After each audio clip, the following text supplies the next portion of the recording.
it's the funnest thing to do for me. So Oh my gosh.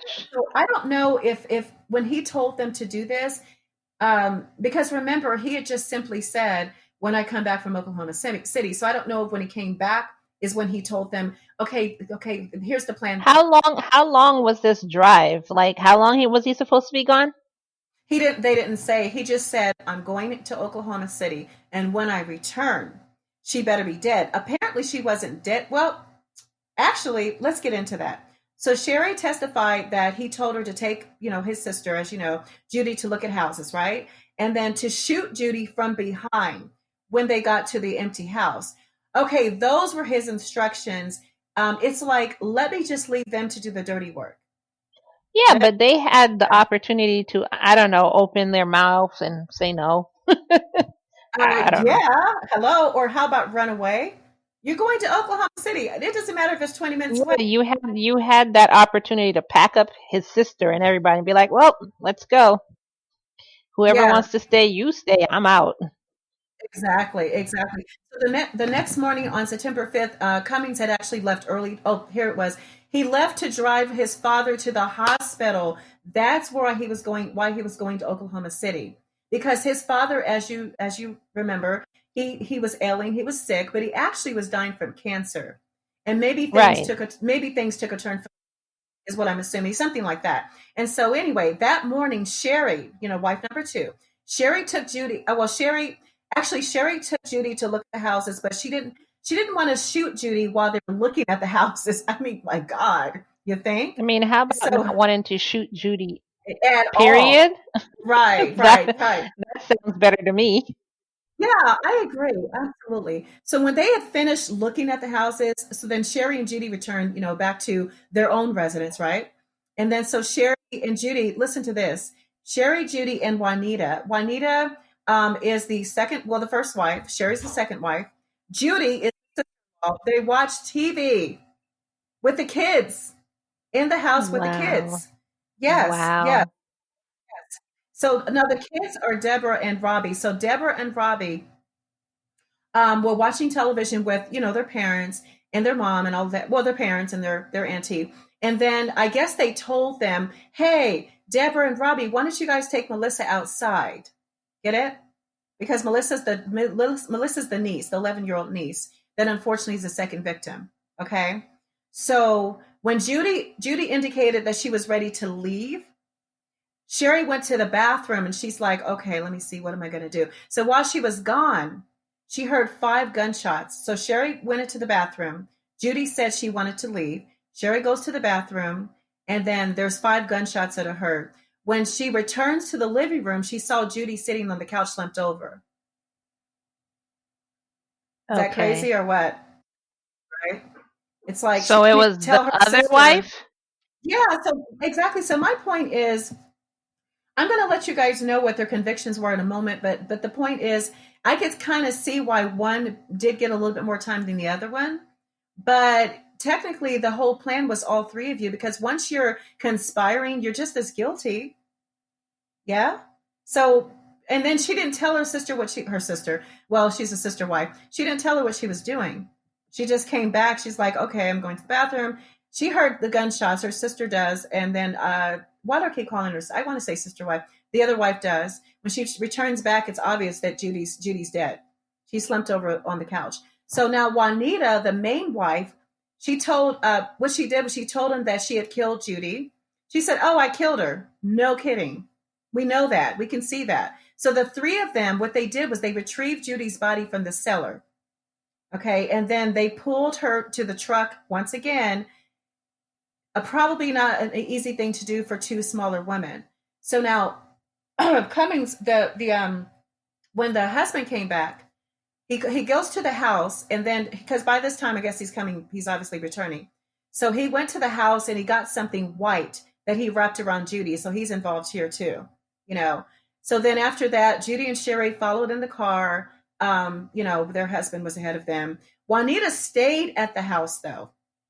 Well, first of all, Judy doesn't have a choice to follow. Judy's dead. Excuse me. I should have just said that. I said she stayed in the car. Well, where's she going to go? Unfortunately, she was dead. Juanita stayed at the house though. So then Sherry actually follows her husband towards Atoka Lake. Atoka Lake is where they found, as a matter of fact, that's where they found the daughter's body a little bit later as well. But she parked her car and then she waited for Cummings to drive on over. When he came back, she's no longer in the truck. Obviously, they took her out the truck. And then her husband says, okay, let's park the truck off the side of the road next to the bridge. When he raised the hood and left the truck there, he's like, okay, now I'm going to go back home and go get Sherry to put her in the car. Like, go get Sherry to bring her into the situation. So he drove home in the car. Or actually, no, excuse me. He drove home in the car with Sherry. Juanita's the one that stayed home. So he drives back with Sherry home as if, okay, hey, we just killed her. So now Sherry jumps into the situation. So Sherry testifies that when they arrived back at the house, that her husband and Juanita, the other wife, went into the bedroom where Melissa, remember Melissa's the 11-year-old daughter. This poor child, Ky, was handcuffed to the bed all of this time. Wow. Can you believe that? Yeah. Yeah. So they were there from about 15 to 20 minutes at that point when they all, were all noticed, okay, she's handcuffed. Everyone else can see that. Juanita came out first, and then her husband followed. And basically what he did was he's like, okay, listen, you bet both of you stay right here, because he decided he was going to molest her while they watched. And he said, you stay right here and don't leave. So he handed Juanita the keys to the handcuffs. And then he told her to bring Melissa out of the room at this point. Jessie told Sherry at that point and Melissa, he told Sherry and Melissa to go get into the car. See, Melissa's still not dead. He molested her basically in front of them, forced them to stay and watch. And then he's like, okay, we're all in this together, basically. So Sherry testified that Melissa asked, well, where are we going? Where are we going? Right? Daddy? I mean, not daddy, I'm sorry. Uncle, Uncle Jesse, where are we going? And all he said was, we're going to go meet your mama. Now remember, wow. The mama's technically dead, so of course you're going to go meet the mama. Isn't that crazy? Oh my God, Char! Did you just say he forced them to watch him molest that? What was she? 11? 11 years old. Her name's. Oh my God! But Little how Melissa. would you force someone? Did he have a gun? They didn't say, but remember, these women are under his spell. So there ain't no spell in the world. Like, there is not even. There is. Look.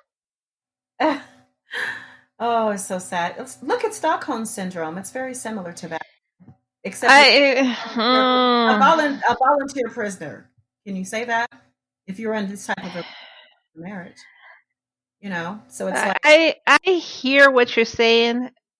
I can't picture nor fathom it. So I can't. I don't know. Yeah, it's sad, but this was something normal, because when they said molestation, something tells me it didn't necessarily start with little Melissa, his niece. How do we know it wasn't the boys as well? Yeah. I mean, because they made it seem, the authorities in these reports, they're saying that these things were normal.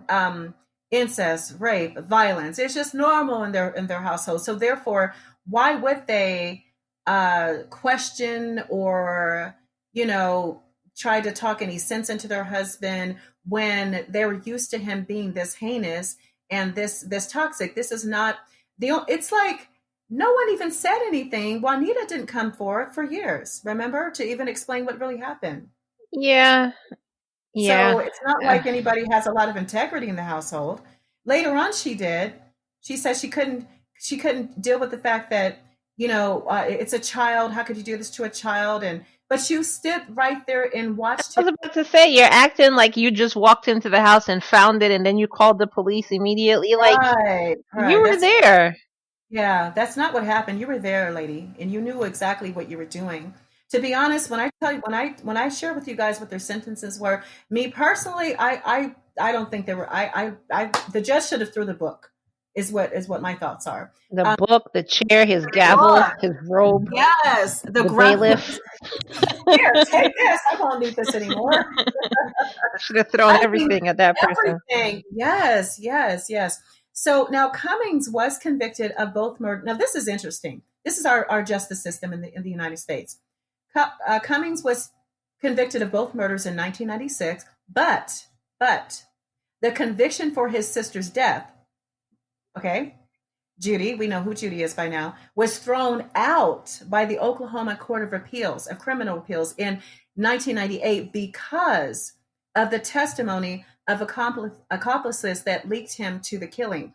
So that Oh, good Lord. so okay, so the thing is, although he was convicted for the murder and molestation of his niece, the man stabbed her. They found knife wounds in this poor little girl. She was already molested, then dragged through the woods, and God knows what else. I mean, this is in as a matter of fact, it was about a month after her mom, and she was found. There's a place called an area called Choctaw County, Oklahoma. So I didn't look up how far that was, Kai, from where her mother's murder happened, but nevertheless, it's crazy. So he was accompanied. We already know that he had an accomplice. That was Juanita, wife number. I'll call her wife number one. She confessed in 1994 to killing Judy, her sister-in-law. Okay, Judy. Her name was actually Judy Moody Mayo, and then like I don't mean to laugh at the victim. Wait a second.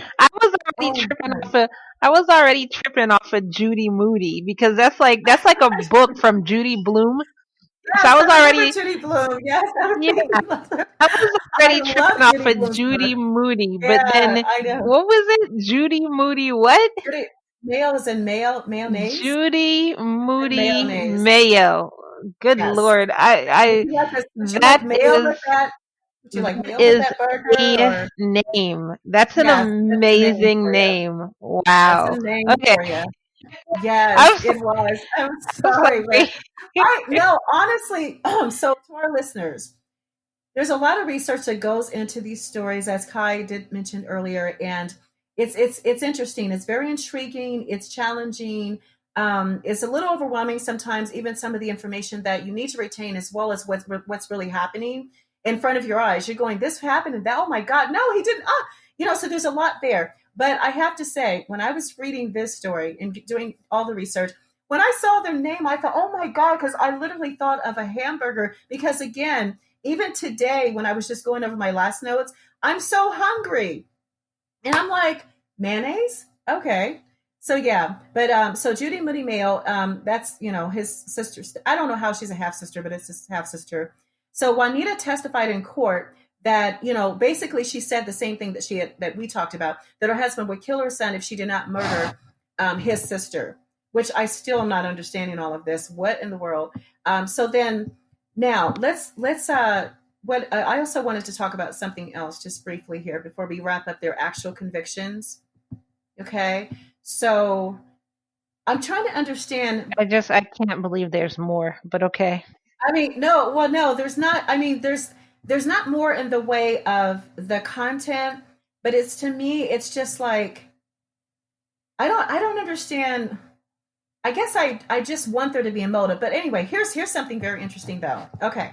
So when he's taken to, because he was given the electric chair, we do know that. He was on death row for about 12 years. That's a long time. That's a long time.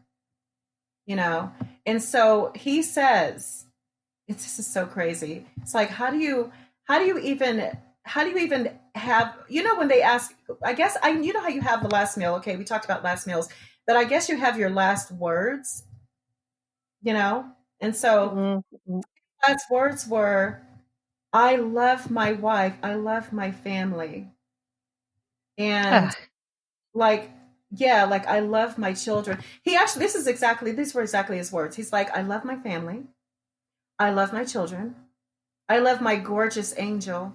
I don't know if that would be his niece. And then he says to the courts, the justice system let me down on this case. It turned a blind eye to the truth in this. You came here today, all of you, to see an innocent man die. I forgive everybody involved in this.